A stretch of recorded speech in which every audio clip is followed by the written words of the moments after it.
नमस्कार।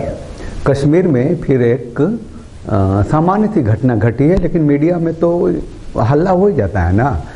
बता रहे कि भारत जोड़ो यात्रा कार्यक्रम चल रहा है, देखिए फोटो देखिए। और ये फारूक अब्दुल्ला जो है कश्मीरी है, दोनों मिल रहे हैं, गले मिल रहे हैं, दोनों साथ हैं।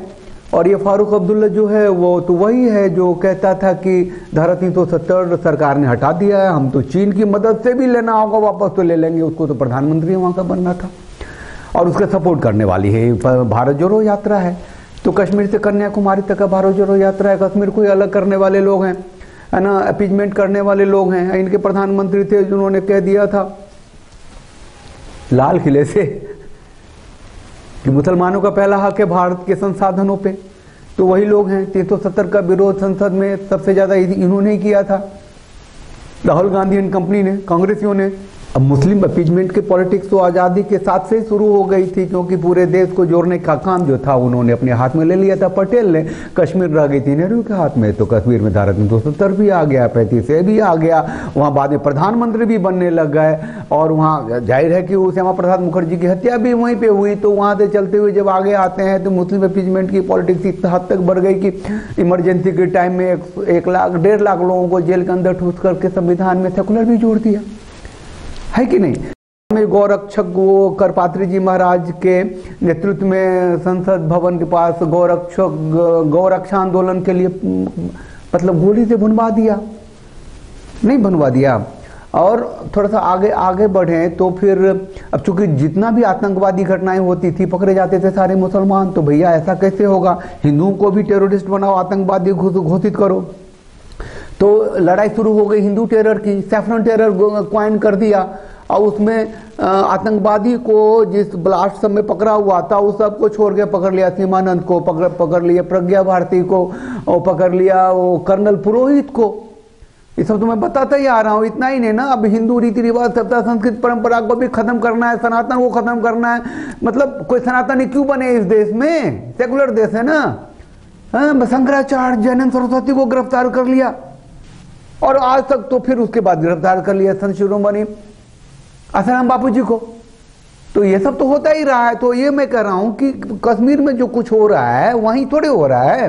केंद्र में बैठी सत्ता जो सरकार में है वो जो कुछ करती है, जो उसका माइंडसेट होता है वही कश्मीर में होता है। देश का पहला गृह मंत्री बना मुफ्ती मोहम्मद सईद। जिस दिन बना उसके 5 दिन के बाद उसकी बेटी गायब हो गई, अपहरण हो गया। उसका अपहरण के बदले खूंखार आतंकवादी छोड़े गए। 15 दिन 20 दिन होते होते कश्मीर में जिनोसाइड हो गया। कश्मीरी पंडितों का वहां से पलायन करना पड़ा, 3.5 लाख लोग वहां से भाग गए। अब भागना पड़ा, गोली वो टारगेट के लिए होने लग गई थी, हो गई ना। पहला गृह मंत्री जब मुसलमान बना तो क्या हो गया देख ही लिया था ना। उसके बाद तो फिर ये धंधा शुरू हो गया कि पकड़ो, अरेस्ट करो, मतलब किडनैप करो किसी को भी, बदले में आतंकवादी छुड़ाओ, किडनैप करो, आतंकवादी छुड़ाओ। और फिर क्या हुआ, भारत के कोने कोने में हर हफ्ते बम फूटने लग गए। अब बसों में जब चलते थे तो देखते थे ना, जहां ही की लावारिस वस्तु मिले शोर मचाइए। ये कौन सा देश है भाई, लावारिस वस्तु मिले शोर मचाइए, बम हो सकता है, बसों में लिखी जाने लगी। देश की तकदीर बदली, 2014 में सरकार बदली तो बेचैनी इस कदर हुई कि हिंदुओं की सरकार आ गई। उरी कांड हो गया, सोए हुए सैनिकों को काट दिया जाके, बदले में सर्जिकल स्ट्राइक कराया। तो ये जो कांग्रेस है, जो समाजवादी है, जो वैसी है, सब सवाल पूछने लगे, जो केजरीवाल है, भैया सबूत दो। उन लोगों ने पुलवामा कर दिया CRPF के वैन पे ही। तो उसके बाद एयर सर्जिकल स्ट्राइक कर दिया मोदी जी ने, सेना ने मिलके। अब जाकर के शांति मची, पाकिस्तान भी चुल, ठीक है, कहीं बम तो नहीं फूटता है ना आए दिन। अब तो बसों में लिखा हुआ नहीं देखते हैं ना।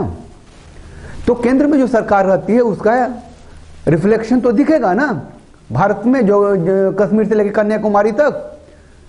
तो अब जो कुछ हो रहा है कश्मीर में, धारा 370 हटने के बाद जो पत्थरबाजी लगभग खत्म हो गई है, और जो भी कोई, और बेचैनी चरम सीमा तक एक एक आतंकवादी को ढूंढ ढूंढ के सेना, वहां की पुलिस मार गिराती है। अब जो इन्होंने किया है डांगड़ी गांव में, वो भी मार गिराए जाएंगे 2-4 दिन में। लेकिन फिर ये तो होता ही रहता है, कब तक होता रहेगा भाई।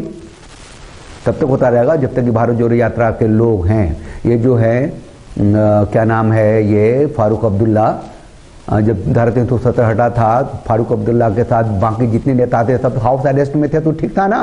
बाहर निकलती बकवास शुरू हो गई, महबूबा आ गई, फारूक आ गए, इनकलाब शुरू हो गया है। लोग भूल जाएंगे कि वहां के यासीन मलिक प्रधानमंत्री से हाथ मिलाता था, वो किलर, वो हत्यारा, वो देशद्रोही गया ना अंदर।